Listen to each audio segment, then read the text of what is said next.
On This Week in Enterprise Tech, we're talking about how browsers are actually pushing back on certificate authorities, and they're actually forcing shorter default expiration dates on TLS certs. We'll talk about how that can affect your organization.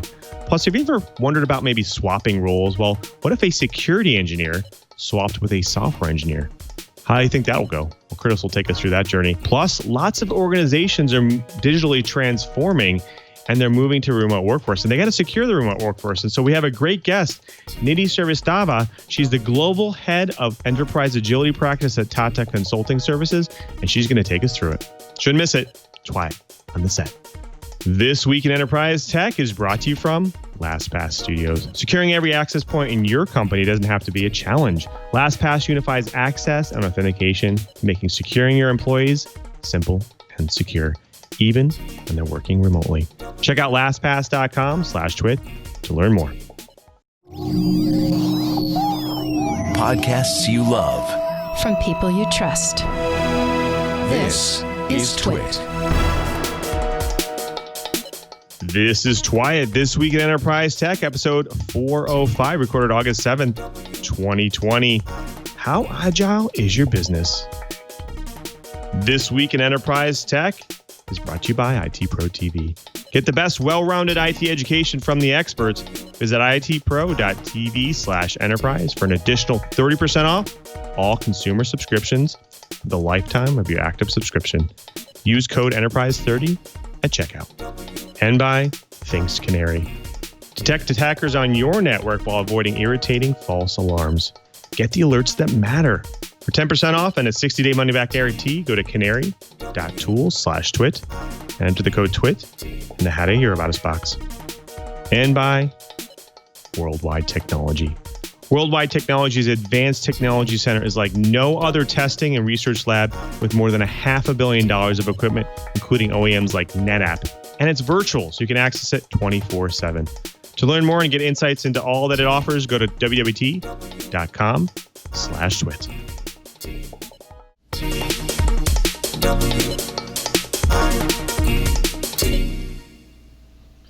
Welcome to TWiT, This Week in Enterprise Tech, the show that is dedicated to you, the enterprise professional, the IT pro, and that geek who just wants to know how this world is connected. I'm your host, Louis Maresca, your guide through this big, giant world of the enterprise. But I definitely can't guide you by myself. I need to bring in the professionals, the experts in their field, starting with our very own geek in paradise and the storm watcher, tracker, dodger, Mr. Brian Chee. How are you doing, sir? How are you doing, sir, down there in the great state of Hawaii? Me and Curt both dodged storms. It was great. I know, it's true. That's true. How are you doing? I'm melting. It's hot and humid, and trying to clean up a lab is lots of work, lots of sweaty work. But anyway, I have Diamond Head in the background. Again, compliments of the Honolulu Drone Club. Beautiful, beautiful. You're always making me jealous of all the scenes down there. Fantastic, though. Cool. Well, speaking of experts, we have our favorite security and enterprise journalist on the show as well, Mr. Curtis Franklin. He's a senior editor over there at Dark Reading. Curtis, it's always great to see you, my friend. How is the great state of Hawaii? Are you dodging tropical storms down there as well? Well, we dodged the storm last weekend, but this weekend it's looking good. And surprisingly enough, I'm in virtual Las Vegas as we speak. I've been covering Black Hat. Today I'm switching over to DEF CON. And boy, the action is hot and heavy. It's actually been fascinating seeing the way that people are able to interact online using a variety of different methods. It actually makes me feel good. You know, I think the last few months have really helped everyone up their online collaboration game. And you're seeing that here in the conferences. So while everyone misses the face-to-face contact, there's still a lot of great stuff going on, including something I'm looking forward to, the Capture the Satellite contest that the Air Force is sponsoring that I'm looking forward to covering tomorrow. Very cool. Well, like you said, the Black Hat's been a pretty big topic of the week. So we have some content and research that we've actually seen show up there in a lot of our content today. So that will definitely show up. But do you host services or sites? Well, if you do, you're probably familiar with TLS or SSL certs and expiration. Well, browsers are starting to push back against certificate authorities, and they're trying to shorten the default expiration date of those certificates. Now, what do you think? Is that going to cause problems? Will that affect your sites and customers? Well, we will definitely talk about that. Now, have you ever thought about maybe swapping roles in the current role? Well, what if a security engineer and a software engineer actually swapped roles? How do you think that'll actually go? Well, Curt will take us through the journey there. Plus, lots of organizations and processes are actually trying to move to digital transformation, right? They want to secure their remote workers. And we have a great guest, Nidhi Srivastava, Global Head of Enterprise Agility Practice at Tata Consulting Services, to take us through all of that later on in the show. But first, it's been a pretty busy week in the enterprise. So let's go ahead and jump into this week's blips. Now, in the enterprise today, it wouldn't be a week without a leak. Now, this time it's one of our favorite chip makers, Intel, classified and confidential documents from the U.S. chip maker, allegedly resulting from a breach, have been uploaded to a public file sharing service. Now, the cache of secret information is 20 gigabytes large and comes from an unknown source. It was announced as the first part in a series of Intel leaks, according to Tilly Kottman, a developer and reverse engineer who received the documents from an anonymous hacker. Now, most of the information is supposed to be protected intellectual property.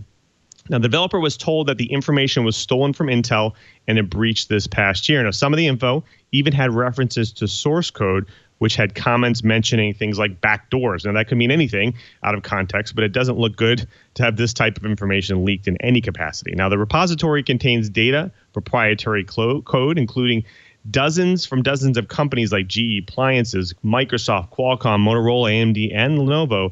And some of the files in the archive include technical specifications and relate to internal chipset designs, including Kaby Lake platforms and Intel Management Engine, ME. Now, this initial release also contains documents related to a ton of other things. There's a whole list here, but some things like the Intel ME, Kaby Lake, purely the BIOS reference code, sample code, initialization code, a bunch of other things, of course, and they're exported into these Git repos with full history. So there's a lot there. Now, how did the hacker breach Intel? Well, according to them, they found an Intel server on a CDN that was not properly secure, and that weakest link, of course. And this particular machine was seemingly selected based on details collected from an internet-wide scan. Now, they used a custom Python script. The hacker claims they were able to test for default username access and unsecured access to files and folders. According to the hacker, access to the folders was possible if you knew the right names, and they needed to guess just not one, but a couple others. And once in, they were able to back into the root directory and get access to any other directories in the system. Now, this release has already been dubbed juicy by Kottman, believing future leaks from their source are likely to contain even juicier classified documents. I, for one, I'm hoping that in the coming months, we don't see hackers squeeze any more secrets at Intel. Well, researchers have created a new framework to evaluate user security awareness. Researchers at Israel's Ben Gurion University have developed a framework for continuously evaluating the resilience of end users to phishing and similar social engineering attacks. Unlike other security awareness evaluation techniques that rely heavily on questionnaires and the self-reported behavior of users, the new approach is based on actual data gathering from end-user smartphones, PCs, network traffic to and from devices, and attack simulations. In a presentation at Black Hat, Ron Bitton, Principal Research Manager at Ben Gurion University's Cybersecurity Research Center, said that current approaches don't distinguish between different attack types or platforms and are largely static in nature. In the new framework, the researchers explored numerous social engineering case studies and identified the human vulnerabilities and technologies that adversaries tend to exploit in social engineering attacks, and the countermeasures that can then be used to protect against such exploitation. The BGU researchers developed two sensors for profiling user behavior. One was an endpoint agent that collected multiple sensor data from the device, including installed apps, app permissions, app source, ranking, mail activity, security settings, and social network activity. The researchers also developed a less intrusive network-based monitor that inspected traffic from and to the end-user device using various methods, including deep packet inspection and assessment of app-level protocols. As a result of testing the framework, researchers found that security awareness scores derived from objective measures such as data collected from endpoint and network-based solutions are highly correlated to user success in mitigating social engineering attacks. Our friends at Amazon are investing $10 billion to compete against SpaceX in satellite broadband.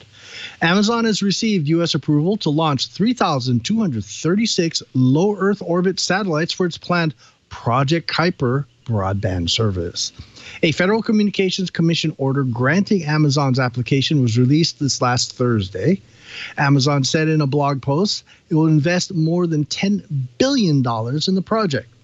Quote, this investment will create jobs and infrastructure around the United States, build and scale our ground network, accelerate satellite testing and manufacturing, and let us deliver an affordable customer terminal that will make fast, reliable broadband accessible to communities around the world, according to Amazon. Amazon will target areas without good internet service and said that Project Kuiper will deliver high-speed, low-latency broadband service to places beyond the reach of traditional fiber or wireless networks. The planned satellites would orbit at altitudes of 590 kilometers, 610 kilometers, and 630 kilometers, allowing latencies far lower than traditional satellite services that use geosynchronous orbits or more than 35,000 kilometers. This is similar to SpaceX Starlink, but SpaceX is much further along as it has launched about 540 satellites and is getting ready to start beta trials with customers. Well, gang, all these low Earth orbit mini satellites means we're looking potentially at the end of terrestrial astronomy. And it really makes me wonder if the science advisors in the White House are asleep at the wheel. Now, also related to satellite internet, this past week, there's been a lot of buzz around Black Hat, but one thing that caught my eye there was the call out about satellite internet communications. Now, we've talked a bunch about them on TWiT, especially Cheepert's last article there. According to Black Hat content, satellite internet communications are susceptible to eavesdropping and signal interception by a far-flung attacker located in different continents or countries from their victims. And all they need is $300 worth of off-the-shelf equipment to pull it off. Think about that. Now, the first thing to know is that the way that satellite communications work provides a wide global geographical attack area. When a satellite ISP makes an internet connection from a customer for a customer, it beams that customer's signal up to a satellite in a geostationary orbit within a narrow communication channel. Now, that signal is then sent back to a terrestrial receiving hub and routed to the internet. However, when the response signals are sent back along the same path, just in reverse, the transmission downlink between the satellite and the user will be a broadcast transmission containing many customers' traffic simultaneously. Now, essentially what this means is that if they're actually able to perform an interception, adversaries could eavesdrop on vast sections of the globe and their traffic. Now, the common assumption is that for an attacker to pull off this kind of signal interception takes a lot of money. However, in this case, all that's needed is a $200 to $300 PCIe satellite tuner card. That's it. Once the equipment is in hand, all they have to do is point their dish, scan for signals, and make a short recording of the feed they find. Now, depending on the signal-to-noise ratio, the amount of data captured could range from a megabyte to a terabyte. Now, once an internet connection is identified, it's possible to record it, parse the information, and also there's actually a couple obstacles that go along with the process. According to research, the feed might be transmitted using two protocols, the MPEG video streaming format, or a newer protocol known as the generic stream encapsulation, GSE. Now, as a result, the team found ways to go around that. They often losing big chunks of these types of internet feeds, resulting in corrupting files. But they have a fix, and they wrote a forensics tool called GC Extract that can reconstruct meaningful IP data of a corrupted GSE recording. Now, how can this affect you, maybe, if you're using satellite internet right now? Can they record stuff on me? Well, it means that anything you do, private or otherwise, can be recorded. Sounds bad, right? Well, to me, many internet satellite providers, including new ones like SpaceX, might need to do a complete audit on their comms to ensure that they aren't easily vulnerable as the ones found in this research. Well, a new Windows print spooler 0-day harkens back to Stuxnet. 10 years after the game-changing Stuxnet attack was first discovered, a Windows printer program it exploited has been found to contain additional dangerous 0-day flaws that could allow an attacker to gain a foothold in the network as a privileged user. The researchers who discovered the new flaws in Microsoft's ubiquitous Windows print spooler service say they wanted to see if there was still a way to game print spooler for a Stuxnet 2.0 style attack 10 years after the first known cyber weapon attack was unearthed. Tomer Bar, research team leader at SafeBreach, and his team found 3 zero-day vulnerabilities in the 20-year-old Windows Print Spooler program, which serves as the interface between a printer and the Windows operating system, loading the print driver, setting up print jobs, and printing. In a Black Hat presentation, the new post-stuxnet vulnerability was said to include a memory corruption bug that could be used to wage a denial of service attack and 2 local privilege escalation bugs. While Stuxnet used a print spooler exploit to gain remote access, the local vulnerability found by Barr and his team could allow any user to gain the highest privileges on the machine, either as a malicious insider who has physical access to the machine or via an existing remote access foothold previously obtained by an attacker. Exploiting the flaws is fairly simple too, say the researchers. They were able to employ PowerShell commands to exploit the vulnerabilities. Microsoft informed the researchers that it has no plans to patch the denial of service vulnerability, they say, but sometime after their Black Hat presentation, the researchers expect Microsoft to issue a new patch for the local escalation flaw. Until then, they say one way to mitigate these types of attacks is to establish a group policy setting that prohibits non-privileged users from accessing Windows Print Spooler from their machines. Beware of Find My Phone, Wi-Fi, and Bluetooth, according to the NSA. The National Security Agency is recommending that some government workers and people generally concerned about privacy turn off Find My Phone, Wi-Fi, and Bluetooth whenever those services are not needed, as well as limit location data usage by apps. Quote, location data can be extremely valuable and must be protected, according to an advisory published on Tuesday. It can reveal details about the number of users in a location, user and supply movements, daily routines, user and organizational, and can expose otherwise unknown associations between users and locations. NSA officials acknowledge that geolocation functions are enabled by design and are essential to mobile communications. The officials also admit that the recommended safeguards are impractical for most users. Mapping, location tracking of lost or stolen phones, automatically connecting to Wi-Fi networks, and fitness trackers and apps are just a few things that require fine-grained locations to work at all. Okay. These recommendations are common sense, but I thought I'd do a reminder that if you're trying to stay off the grid, that you have a few more things to add to your checklist. If you thought your organization would never be hit with ransomware, or even maybe immune to it, you might want to think again. Now, even Canon thought that as well, and they're now victims of a recent ransomware campaign. Now, the consumer electronics giant has suffered a partial outage across its U.S. website and internal systems, reportedly, thanks to the Maze game.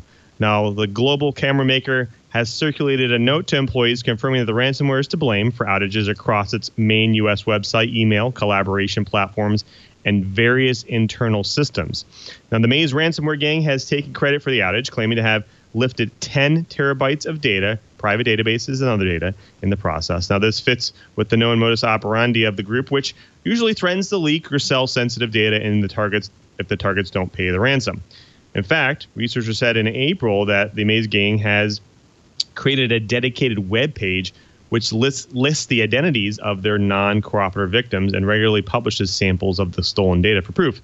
So far, this includes details of dozens of companies, including law firms, medical service providers, and insurance companies that have not given in to their demands. Now, in this case, the Canon website was hit hard and it was down for a long period of time. And the large electronics vendor hit by ransomware situation is eerily similar to the recent attack on Garmin as well, which was the work of the Wasted Locker ransom and Evil Corp. In that case, a GPS specialist reported actually paid a multi-million-dollar ransom to retrieve its files. Now, my forecast is this won't be the last of these we see here in 2020. Well, folks, that does it for the blips. Next up, we have a really great set of bites. But before we get to those, we have to thank a really great sponsor of This Week in Enterprise Tech, and that is IT Pro TV. Now, you're a busy professional. I'm a busy professional. It can be difficult to learn new skills or develop skills to make a career change. Now, having been in the tech field for a long time, I can tell you, you need all forms of training when entering a new field. And IT Pro TV makes sure you will have what you need when learning IT. Now, their instructors make learning IT entertaining. IT Pro TV also provides you with virtual labs, so you can have the ability to try out the skills you just learned. You won't have to purchase expensive hardware or deal with setup. Run your virtual machines with multiple instances of Windows Server and desktop clients on your OS X, Linux, iOS device, and of course your Windows platform.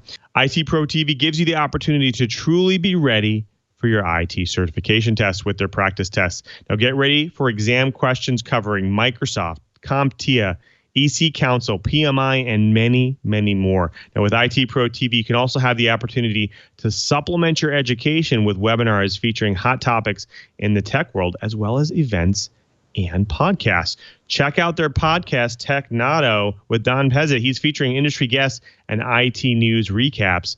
IT Pro TV makes sure you have a well-rounded education that will set you up for success in your future IT career. With over 5,800 hours of IT training, IT Pro TV is the best place to go for getting started or expanding your IT career. Earn certificates in A+, CCNP, and so many more, including CompTIA. Now, IT Pro TV is the official video training partner for CompTIA and has 12 CompTIA on-demand courses. Take courses like networking skills or security skills, Linux, Apple, and more. Sign up for premium membership and let an expert guide you with setting goals and implementing an IT training program to help you reach them.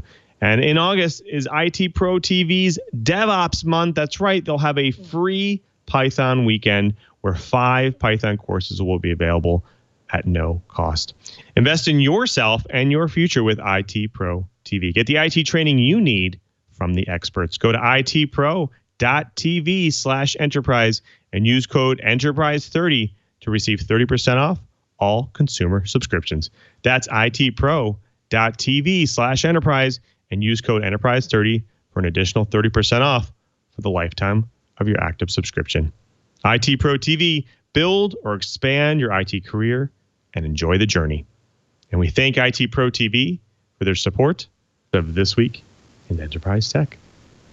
Well, folks, now time for the bites. We have a good set of bites here today. Now, you know, CDN and website security has been a pretty constant challenge at different layers of the OSI model. And we've actually talked about this in the past. Now, we've actually heard that the browser companies have actually decided to shorten the lifespan for TLS certificates in a move to actually aid security by but also possibly causing operational troubles. Now, on September 1st, browsers and devices from Apple, Google, and Mozilla will show errors for new TLS certificates with a lifespan longer than 398 days. Now, the move, while beneficial to security, pushes back against certificate authorities, or CAs, and may prove an operational headache for businesses. Now, the lifespan of SSL and TLS certificates has drastically shrunk in the past 10 years. In fact, just over a decade ago, the main register sold TLS certificates valid for 8 to 10 years.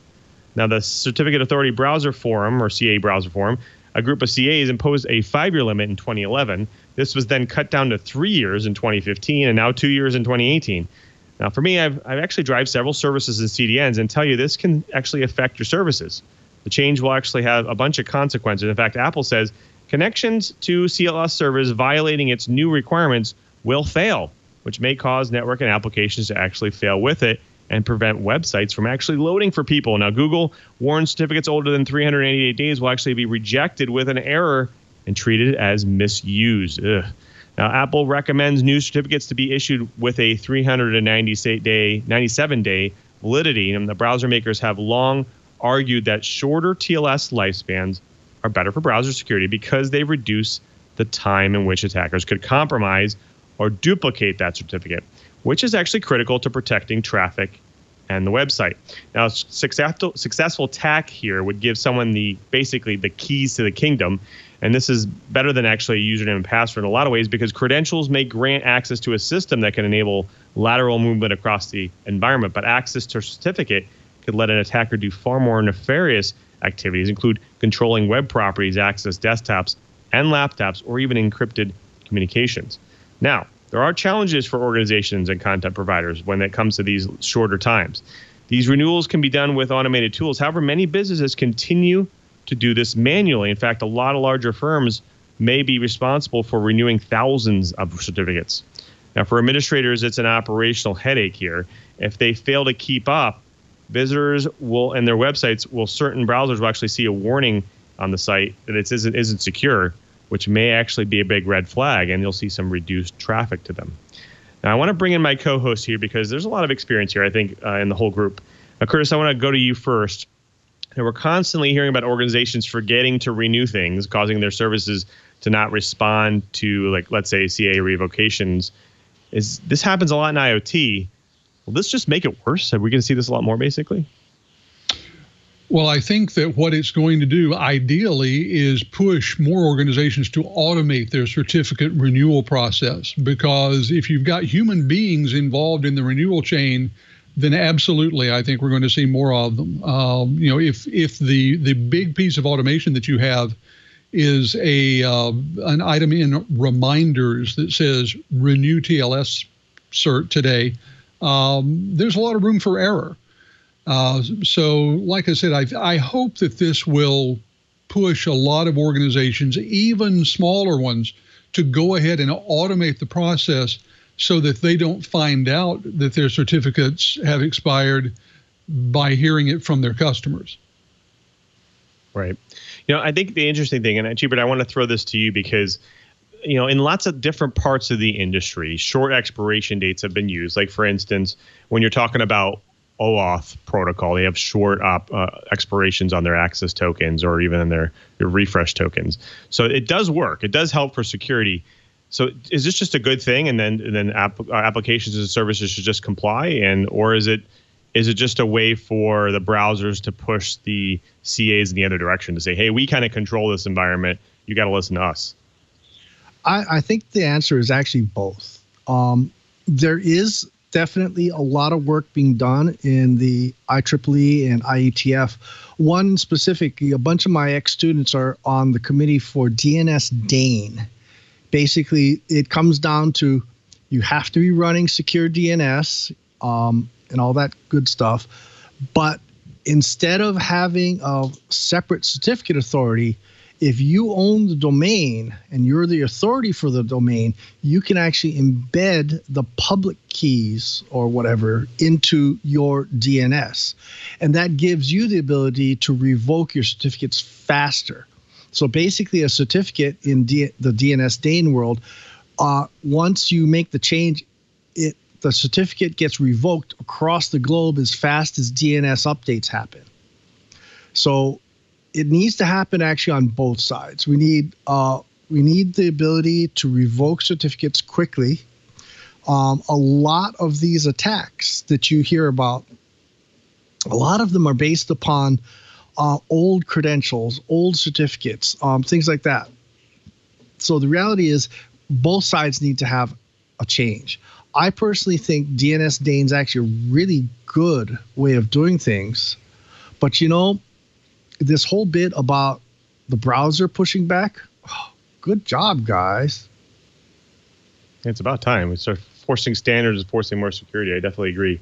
Curtis, I want to throw the last one to you. I mentioned it just quickly, but this is going to have a huge effect on IoT devices, right? Because we're already seeing a bunch of problems with some devices out there, even some consumer devices like Roku devices and other applications of these types of things. So are we going to see even the consumer space have some problems if they shorten these even more? I think we're likely to see that problem. And here's the interesting thing. Many of those IoT devices that will have problems don't have the ability to throw an error message. All they'll do is stop working. And once that happens, it could take a while before someone notices that a particular IoT device isn't working. Maybe it's a system that is supposed to alert on a problem condition. A water sensor in a flood control system, something that alerts on smoke or high levels of carbon dioxide or carbon monoxide, something like that. Those don't tend to report in every day. If you're a user, you only hear from them when there's a problem. So if there is a certificate failure, they don't fail safe. They fail deadly. And that's sort of the worst case scenario. It is going to be incumbent upon anyone who's acting as the service provider for one of these IoT devices to make sure that their certificates are kept up to date and to put in some sort of watchdog device that will ping it regularly and let them know that certificate is still valid. Right. It's interesting. I mean, I was watching SpaceX recently, and they were saying, hey, there are applications that they're using in their vehicles are actually using similar to like Electron application, which is actually basically just a browser that connects to a site and downloads that data. So this could affect a lot of different organizations and applications and services out there. I really hope that the browsers pushing for this model will actually force these services and these organizations to have some more automated processes to actually do better from a continuous deployment model perspective. So we'll hopefully see better automation there in the future. Well, that does it for that bite. Now, I can say that in my career, I've definitely done a swap or even a shadowing of a job, of a different job than I already have, whether it's support engineering or even an IT role or a data center role. But what I have never done is actually a security engineer. Now, what if a security engineer and a software engineer actually swapped roles? How do you think that would go? Well, Curtis, want to take us through that journey? Well, in a presentation at Black Hat this week, we heard from a security engineer and an infrastructure engineer, both of them with Salesforce, who shared lessons that they learned from their professional role reversal and some advice that they had for people on each team. Now, this is not an entirely new concept. At large corporations, as part of their management training programs, it's very common for them to take people who are seen as high potential, people who are training to become executives, and run them through a wide variety of operational departments. That's fairly normal. What's less common is to have technical professionals who swap jobs. Now, as part of the job, principal security engineer Craig Ingram was dropped into the Salesforce runtime team, and principal infrastructure engineer Camille McKinnon joined the platform security assessment team. One of the things that they gave as takeaways were the importance of planning and prioritization. Ingram on the runtime team said that engineers spent much of their time looking at competing priorities and deciding what they were going to work on. That's in addition to the new features they had to develop and bug fixes to improve scalability and performance on the platform. Now, of course, the security team was also coming around asking for bug fixes. It was another thing entirely to live through this process, Craig said, even though he said he thought he was pretty empathetic to the balance that engineers needed to have between the ongoing engineering work and projects from security and other interruptions. Ingram explained that this is how engineering teams scale. They break projects down into parts. Many of them use objectives and key results, or OKRs, to determine what needs to get done and define what the results should be. And it's a measurable way to ensure whether or not a project was successful. Ingram said, it's time for security engineers to learn the sort of ruthless prioritization that the operations people have to have as their day-to-day way of getting things done. Maybe implementing the latest tool you saw isn't as effective as implementing a supply chain security tool that can test for code changes in open source packages. Now, another helpful practice was the retrospective, which the runtime team did every week to review what they had completed or go over an incident that caused downtime or maybe a security problem. Retrospectives are blameless. They don't look at assigning blame. They look at what happened, and it's a safe time to have a comfortable conversation about what goes well, what's not going well, what a team wants to keep doing, and what they want to improve. Now, McKinnon emphasized the importance of listening to engineers and asking for user feedback. She said engineering teams rely on product managers and professional user researchers to do customer interviews and create products that suit their needs. And she says that security can do a lot of the same.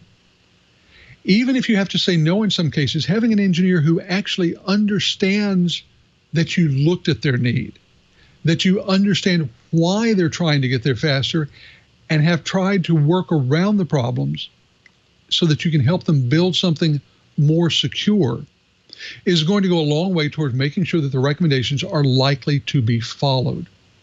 Start with small development, small changes. Start changing how you do things. Start using software engineering principles and changing how your team does planning. She also recommended that security teams do retrospectives. Look at what has gone well in the past week. Look at where the issues were, whether they involved a complete breach or not.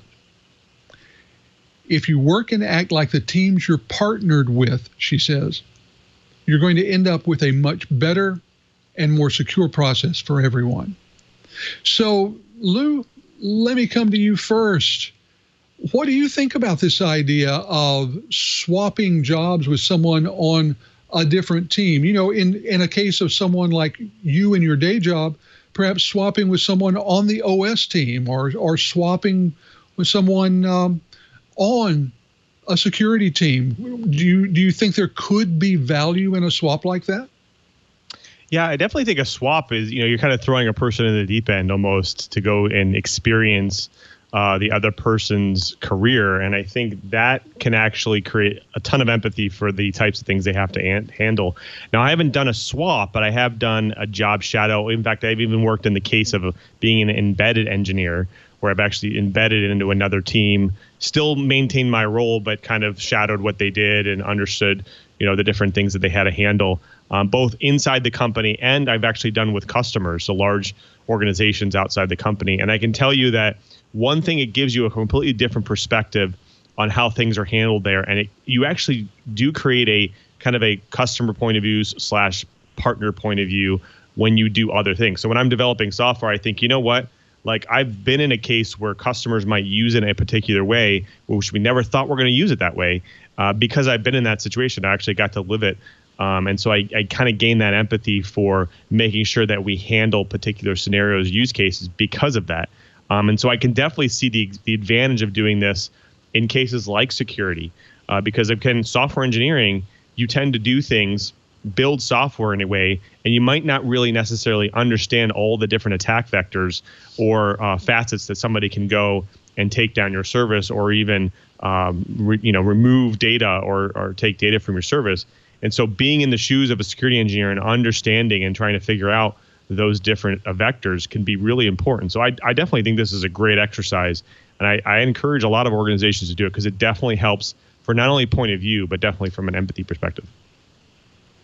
I love that idea of the empathy perspective. And that's something that I did a little research on long ago when I was in graduate school. This is such an important thing that in the research and scientific world, they've created a whole new branch. It's called translational science. And this isn't translating into other languages, well, slightly, I suppose, because it's aimed at getting people in different disciplines of science to talk to one another at all. Brian, you spent the last couple of decades primarily in the scientific and research arenas. First of all, do you think that there could be value in having people from one department or one discipline spend time on teams from other disciplines or other departments? And B, do you think there's a snowball's chance in hell that they would agree to do it? For the most part, I don't think so. So let's back up a little bit. My entire position at the university was originally designed by the head of admin of my college. They wanted me to go in as a generalist, one that, knew communications, networks, systems, and things like that. So basically, I was a consultant. They wanted me to go in and go bopping around between the different research groups for the specific reason of creating an opportunity for cross-pollination of processes, datas, thought, research, and things like that. It worked reasonably well, but sadly, the money wasn't there. Now, going a little further back, what I used to like doing as a project team or, for the government was I would go and try purposely to swap people around. So it worked. The biggest one where it succeeded the best was actually on a program to update the PKI facilities for the FBI Leggett program. And the idea was I swapped my engineers around, my technicians and so forth, to try and make sure everybody took a test drive on someone else's job. And it was twofold. One, I wanted them to appreciate what each person did and to have a fresh set of eyes on how the process should or would work. But mostly, I also wanted to make sure that I had redundancy in my roles. I didn't want to have someone so key to the organization, if they got hit by a Mack truck, my entire house of cards would fall down. So I used it for redundancy within my staffing, but I also did it to make sure that there was some opportunity for the cross-pollination. So I really like this process. I've tried to do it as much as possible. Sadly, the number one reason why I wasn't able to do it on more projects is mostly because of managers that refused to let me pull this off. Well, I think that's interesting, talking about management resistance to something that came from a particular level of management. That's something we see far too often. And Lou, I'm going to turn back to you for the final question. With things like Brian was talking about, the political issues, the management issues, do you see any downside to this kind of job swapping? Are there any drawbacks? Or is that going to be something that is specific to particular organizations depending on their politics and their culture? Yeah, I think you hit the nail on the head there. I think it's definitely particular to particular organizations, but there could be drawbacks. Obviously, there could be some reversal where somebody goes and works in a particular role and thinks, wow, this is easier than I thought, that you don't have to handle as much. Maybe it's in a particular week that's kind of quiet, or if it's a particular time frame or period that's quiet. And so that could actually have backblow, meaning that now you go back to your role and think, wow, I that's an easy role. Maybe I should go do that role instead, or so there definitely could be backblow. But again, from a politics perspective, that's also very particular to different organizations and leadership in those organizations. So there could be means where you go and work in a different role where the politics is just too strong, where you're not used to it, and it definitely has a negative context and a negative point of view from that perspective. And so, there is, things could go wrong, but what I've seen is most of the time these types of swapping, shadowing, that kind of thing usually has a pretty positive effect, because it's you experiencing in a case study kind of way somebody else's shoes and understanding the complexity that goes along with it. And that usually has a pretty positive effect on people's point of views. Well, this is one of those things. A lot of organizations are recognizing the value of cross-training across different disciplines. The military is one. 40 years ago, if you wanted to rise through the ranks of a particular branch of service, having experience in a separate branch put an end to that. These days, it has swapped around so that if you want to be especially colonel or above in rank by the end of your career, you must have spent time working within another service in order to get that far. Here's hoping that more and more organizations are going to follow that lead. Well, we've got a lot more to come here on a great episode of TWiT. And to take us that next step for us, I'm going to turn it back over to Lou. Thank you, Curt. Of course, next up, we have a guest to drop some knowledge on the TWiT Ride. I'm looking forward to that. But before we get to that, we have to thank another great sponsor of This Week in Enterprise Tech, and that's Thinks Canary. Now, with everything that's going on in the world, Thinks Canary wants you to know they're here for you. Now, especially in the current climate, data breaches are on the rise, and companies usually find out too late that they've been compromised, and that's after spending millions on IT security. Now, Canary is designed to be installed, configured, and most likely forgotten in minutes. Now, if you do need to be alerted, Canary gives you the option of deciding how you'd like to be told, whether it's email or text message, right there on a console. You can actually use collab services like Slack using webhooks, syslog, or even their API. Now, alerts are dead simple, and they're easy to work with, conforming to your needs, and they shouldn't be the other way around, and Thinks Canary has made that possible. You won't be inundated with alerts because you get only the ones that matter. Now, two things all companies should know when it comes to data breaches. Hackers take the path of least resistance. Your staff, your endpoints. It takes an average of 191 days for a company to actually realize there's been a data breach. Now, you're probably wondering, how does the Canary work? How they can help you here? Well, here's how it works. They look identical to a router, a switch, a NAS, a server, a Linux box, or a Windows server, so attackers can't tell the difference. There are appliances that look identical to these things. Now, Thinks Canaries don't look vulnerable on your network. They look valuable, appealing. They look like the real thing. You can put fake files on them or enroll them in Active Directory, and when attackers investigate further, they give themselves away, and you're instantly notified. Now, the company behind Canary has been in the security game for almost 2 decades. They've trained companies, militaries, and governments how to break into networks and have used that knowledge to build Canary. Now, Thinks Canaries are deployed all over the world on 7 continents and are one of the best tools against data breaches. One of the best. Having tried this system out, it's amazing how simple it is to get started by quickly adding these things to your network. Do your organization a favor. Get some of these right now. Visit canary.tools/twit. For just $7,500 per year, you'll get 5 Canaries, your own hosted console, upgrades, support, and maintenance. And if you use the code TWIT in the How Do You Hear About Us box, you'll get a 10% off the price for life. We know you'll love your Thinks Canary, but if you're not happy, you can always return your Canaries with their 2-month money-back guarantee for a full refund. That's canary.tools/twit, and enter the code TWIT in the How to Hear About Us box. And we thank Thinks Canary for their support of This Week in Enterprise Tech. Well, folks, it's my favorite part of the show where we actually get to bring in a guest to drop some knowledge on the TWiT, right? And today, it's no exception. We have Nidhi Srivastava. She's the global head of enterprise agility practice at TCS. Nidhi, thank you so much for being here. Really appreciate you being here. Mm-hmm. My pleasure as well. Now, our audience, they love to hear people's origin stories, their journey through tech. Can you maybe take us through your journey and what brought you to TCS? I'm somewhat of a TCS lifer, if you will. I'm going to date myself. So I joined in December of 1991 in India. Worked for about 10 years in various tech roles. So I've done everything, dirtied my hands with coding, testing, program releases.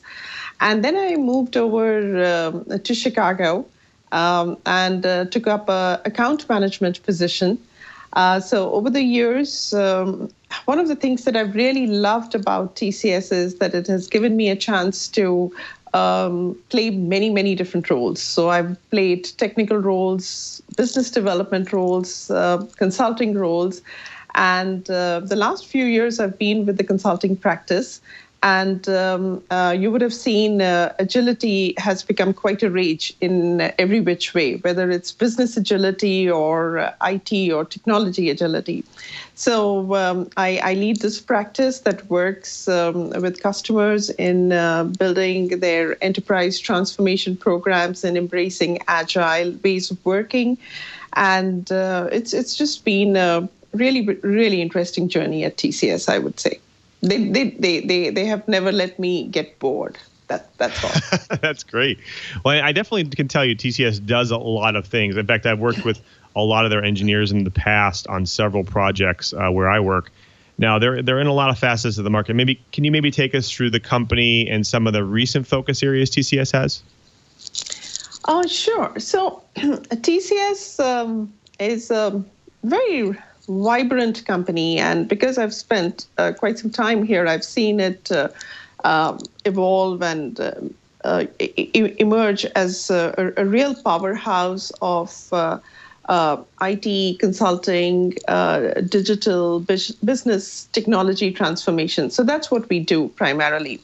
In the recent times, we are really focused on working with our customers and driving their growth and transformation agenda. Because if not anything, the current COVID pandemic forced all of us to live a digital future. So we have worked from home, we have studied from home, we have shopped from home, we've entertained ourselves from home, we've even done doctor's visits from home. So my whole point is that we see this tremendous opportunity to work with our clients and reimagine their digital journey. So that's really our current focus. Yeah, that's interesting because I think you kind of hit the nail on the head. The remote workforce is becoming very prevalent. Obviously because of the whole pandemic, but also because a lot of organizations are moving to that global workspace. What are you seeing from an organization perspective? How are they struggling when it moves to the remote work and that remote workplace?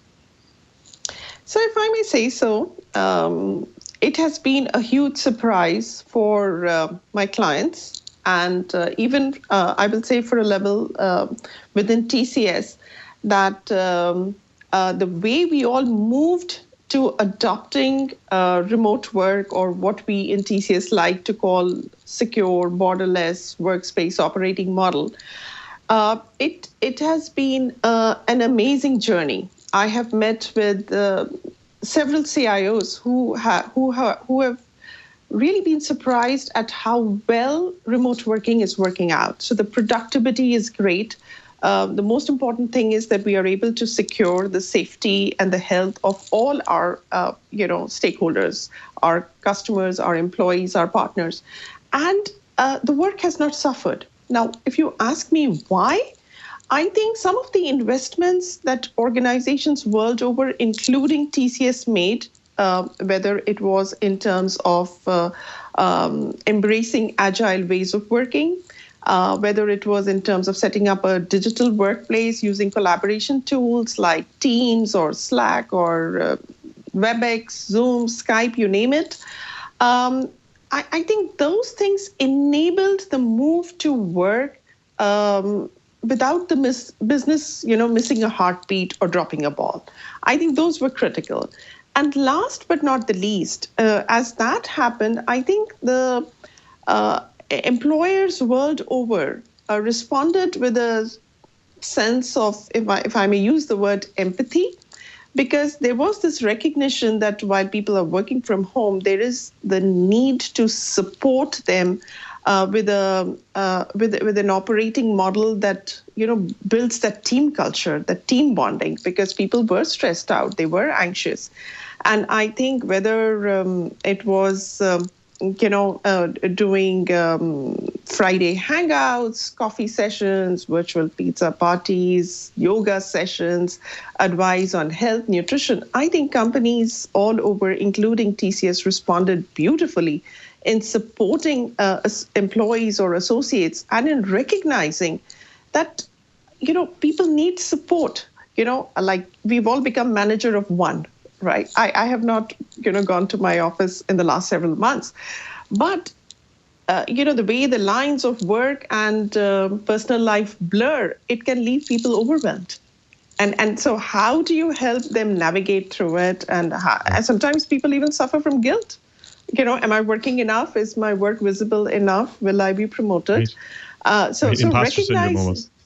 Yeah. Yes. Right. So I think these things made the difference. If this pandemic happened 15 years back, I do not know if we would have been able to transition as we did to remote working right now.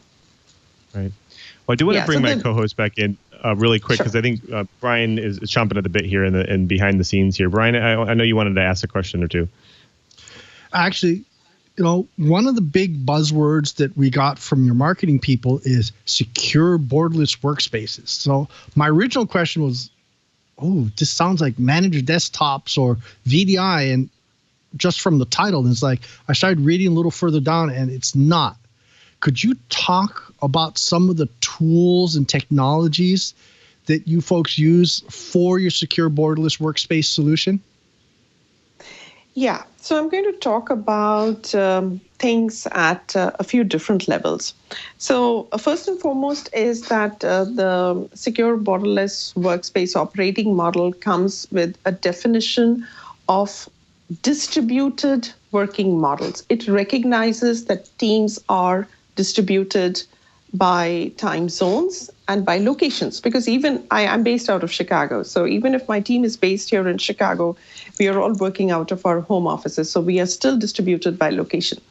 So how do you make work visible? And how do you build the cadence and the rhythm for the teams to work together and stay in sync as the work evolves was very critical. And that was defined by, and I apologize for using another TCS terminology here, but it's called location-independent agile. So how do you work in a distributed manner well? So I think the definition of those working models, supporting teams to embrace them, made a ton of difference in the overall productivity and efficiency. I'll give you a very simple example because Scrum is pretty popular in the industry today. So when you think of a daily stand-up, normally pre-COVID, we would do a stand-up once a day. And the idea was to look at the impediments and the blockers and get them out of the way and support the team. But then as we dealt with COVID and the pandemic, we found that it made sense to do 2 stand-ups, 4 hours apart. It kept the teams synchronized well. And most importantly, they were also used for team bonding. Because if you're going to office, you're meeting people, you're working together, but now you aren't. And so these were some simple, I would say, ways of working that supported the transition. So that's at the process level, if you will. Then I talked a little bit about the one-team culture. We recognize that would be very critical for long-term sustainability of this model and ensuring that people don't get burnt out. Because initially, let's face it, people were working on a rush of adrenaline. And then you have to ensure that, longer term, the model will be sustainable. So I think that's where the culture, the support from our human resource business partners came in. We reached out to people proactively, checking in how people were doing. All that has made a difference in sustaining employee engagement levels. And the third bit is, when you talk about, the secure piece. So we have made sure that the security protocols are such that we protect our customers and ourselves from any kind of threat. So we have made additional investments on our security infrastructure, and then the enablement of digital collaboration tools. That's the last piece which makes this model work now. Fantastic. When we come back, we have a lot more to talk about here, so definitely don't move. But before we get to all that great other content, we do want to thank another great sponsor of This Week in Enterprise Tech, and that is Worldwide Technology. Now, Worldwide Technology began building their advanced technology center, their ATC, 10 years ago, and it's grown exponentially. It's like no other testing and research lab anywhere. And the lab contains more than $500 million in equipment from hundreds of OEMs and key partners, ranging from heavyweights like NetApp and Cisco to emerging disruptors like Equinix. Now, WWT is a trusted partner who stays with you over the years. Many of their customers have been with them for over a decade because they know WWT is where they can go to get the answers they need to make sure their business runs right. Now, their ATC is an incubator, of course. At the very least, it's an incubator for IT innovation and offers. It has on-demand and schedulable labs like NetApp Cloud Volumes on tap, NetApp Storage Grid, NetApp Disaster Recovery as a service, along with hundreds of other labs representing newest advances in flash storage, multi-cloud, hyper-converged infrastructure, cloud data management, and a lot more. There's a lot more there to learn about products before you launch, because WWT's engineers use these environments to quickly spin up proof of concepts and pilots using the sandbox, so customers can confidently select the best solutions. In many cases, this reduces concept time from months to weeks with increased speed to market. Now, the lab offers a lab as a service. Now, it's a dedicated lab space within the ATC. Now, here customers can actually perform programmatic testing using the vast technology ecosystem the WWT has built. And it's virtual. So you can take full advantage of the ATC unique benefits anywhere in the world 24/7. And WWT engineers work in these labs every day, beta testing new equipment and building reference architectures and custom integrations to help their customers make decisions and see results faster with much less investment. Now, with WWT has launched their new digital platform encompassing the ATC ecosystem. Now, this ecosystem creates a multiplier effect of knowledge, speed, and agility anytime, anywhere around the world for all of their customers. Get access to articles, case studies, hands-on labs, and other tools that make the difference in today's fast-paced world. To learn more and discover why organizations across industries turn to WWT to guide them on their digital transformation journey, visit wwt.com/twit. And don't forget to create a My WWT account to access resources available through their WWT's Advanced Technology Center ecosystem. That's wwt.com/twit. WWT, delivering business and technology outcomes around the world. And we thank WWT for their support of This Week in Enterprise Tech. Well, folks, we've been talking with Nidhi Srivastava about digital transformation, remote workforce, all of this great stuff that people are having to deal with, organizations have been having to deal with over the last many, many years. And Chee, I want to go back to you because I know you had a couple other questions you wanted to ask before we went to Ed. It's basically, we start getting down to how are you doing this? What is the process? How does a corporation that wants to try and get into this type of pivot, where do they start? How do they start? Who would they contact at TCS? Mm-hmm. Okay, so I'll start with the easy one. Whom should they contact at TCS? So there's my colleague, very, very fine gentleman, Ashok Krish. And I would say any, you can reach out to our website. You can reach out to any partner of ours because we are present in all the states, pretty much a very, very strong global presence. So I would say just reach out to our website, put in an inquiry, and we will be there to support you. Coming to your question, how do you start the process? So what we offer is an assessment. So we come in and look at your security. We do a risk assessment. We did that for one of our Dutch insurer clients. We did that for one of our North America clients here, Manpower Solutions Group. So we come in, we would do the assessment, then we would build the roadmap. And then, the roadmap is not a longish roadmap. It is something that gets executed in sprints and enable the infrastructure layer, the digital workplace, and also make the recommendations on what kind of processes, particularly, whether it's the agile ways of working or the people engagement processes that are critical. So these are the fundamental elements or dimensions of the SBWS operating model that we bring to our clients. Well, I do want to bring Curt back in because I think he has some questions as well. Curt? I appreciate that. It's been very interesting hearing you talk about your engagements. And one of the questions that I have is that typically when you are brought in to an engagement, are you typically brought in for one department, one operating group that might then spread to the rest of the company? Or do organizations tend to come to you and say, our entire organization needs to be agile, make it happen? Both. It depends, if the organization or the client has a very strong enterprise mindset, and sometimes people like to pilot things, particularly when it comes to Agile. I have seen a strong executive tends to drive it across the organization. And this comes if they've had an experience of doing it someplace else and they're absolutely convinced about it. So then they invest the change management that it takes to get the entire organization to buy into it. The other approach is when you take one line of business, one tower, you do a pilot, prove it, and then you scale it. So I think we've seen both approaches.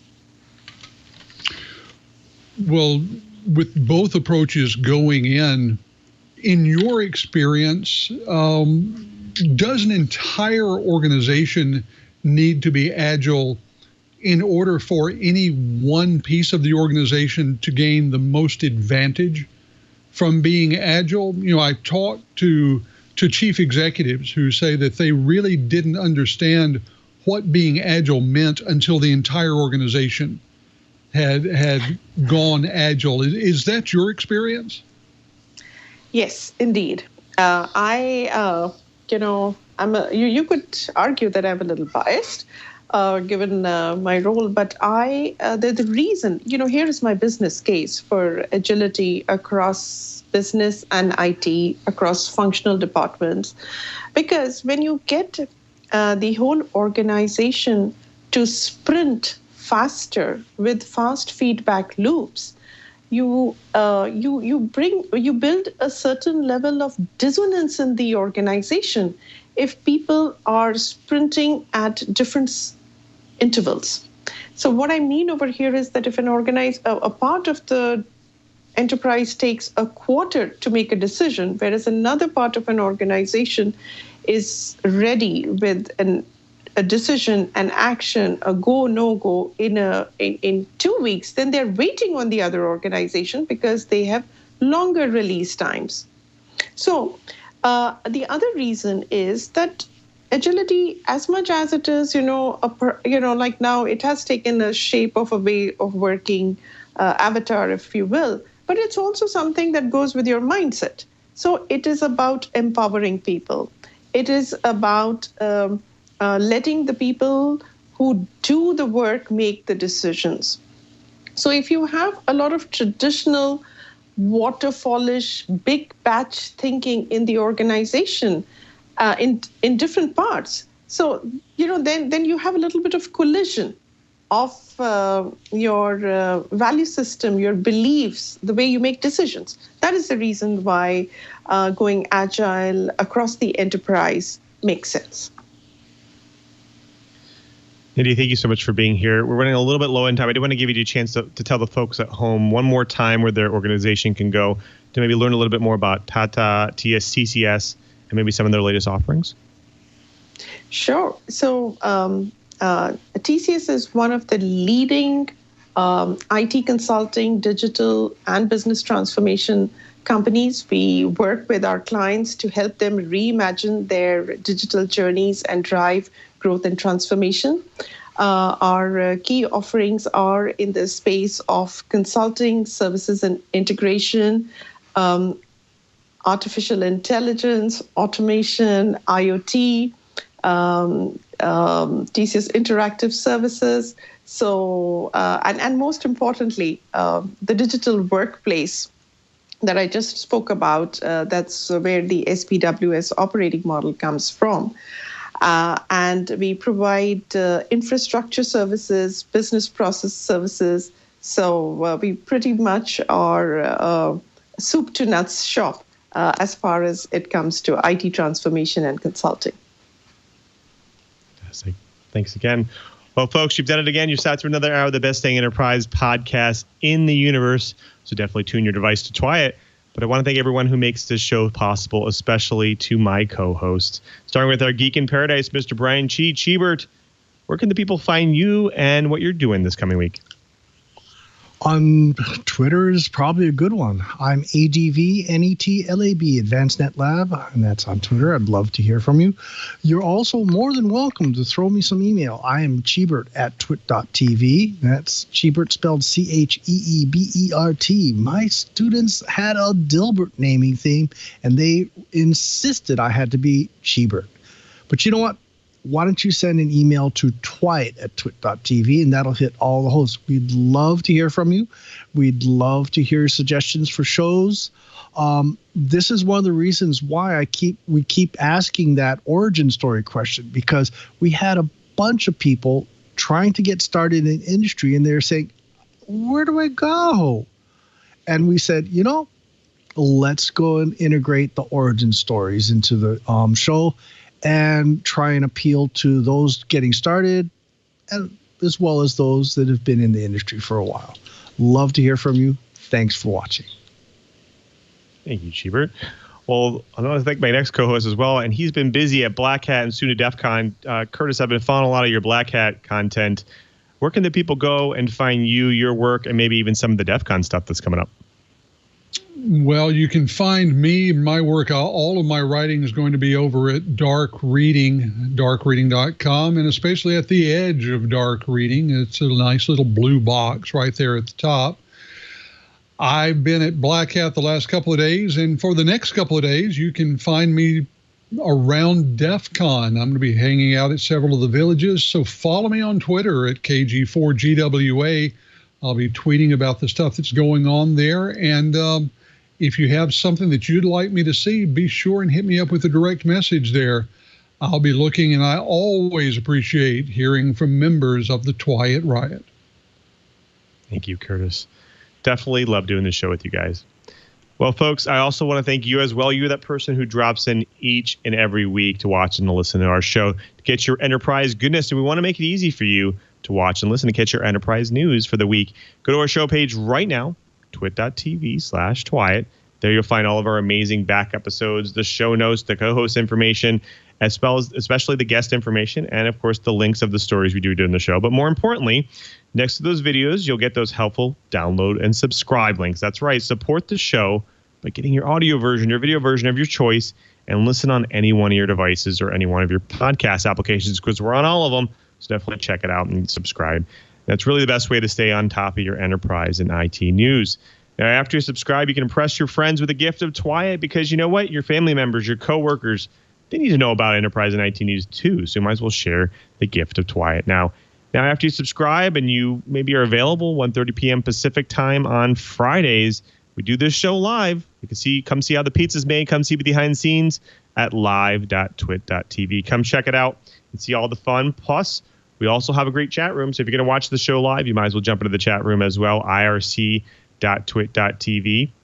There we have some great characters. They ask some great questions and have some great conversations about the show content. So definitely join them if you're going to watch the show live at irc.twit.tv. Of course, you can't watch the show live and you're subscribed, but you still want to be part of the conversation. We have a 24/7 discussion and conversation out there already at twit.community. It's the really great community website where all the hosts, sometimes the co-hosts, sometimes the guests, a lot of the communities out there, the Twit Army, lots of great conversations, lots of conversations about just about anything, especially tech. So go out there and check it out and be part of the discussion 24/7. Remember, you can always follow me, twitter.com/LouMM. There I post all my latest and greatest ways to actually make Office better for you, more productive for you, plus all my enterprise tidbits and all my fun stuff that I'm doing during the week, especially the Twit After Hours is coming up, the Cookathon, the cooking show. We're looking forward to that. Of course, I want to thank everyone who makes this show possible, especially to Leo and Lisa. They continue to support us each and every week. We couldn't do this Week in Enterprise Tech without them, so thank you to all their support. Of course, we have to thank all the staff and the engineers at TWiT. And of course, I also want to thank Mr. Brian Chee one more time. Cheebert, he is not only our co-host, but he's our tireless producer. He does all the bookings for the show, all the plannings for the show, and we really couldn't do the show without them. So thank you so much, Cheebert, for all your support and your continual support. Of course, before we sign out, we have to thank not only our editor, Victor, behind the scenes. He's lurking in behind the scenes here, but of course, Jeff as well. He's our engineer for today, or our TD for today. Jeff, thank you so much for being here. You got a quite of a busy job. There's quite a bit of shows today, including the after hours. Is everything all set, ready to go? Everything is set as far as I know. We're just waiting for the Italian chef to show up. Wait a minute, that's you. So that's going to be great coming up in a bit. Louis' Kitchen's coming up. That's right.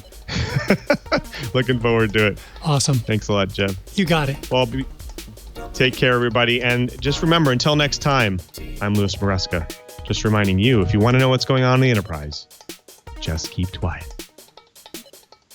I'm Jason Howell, host of Hands on Android, where each week I take a look at the Android operating system and really dive deep into what it can do for you and how it can improve your quality of life, whether it be tips and tricks on how to use it better, whether it can be little known secrets that open up a world of possibilities. So many topics to dive into, including your emails. Subscribe by going to twit.tv/HOA. We'll see you there.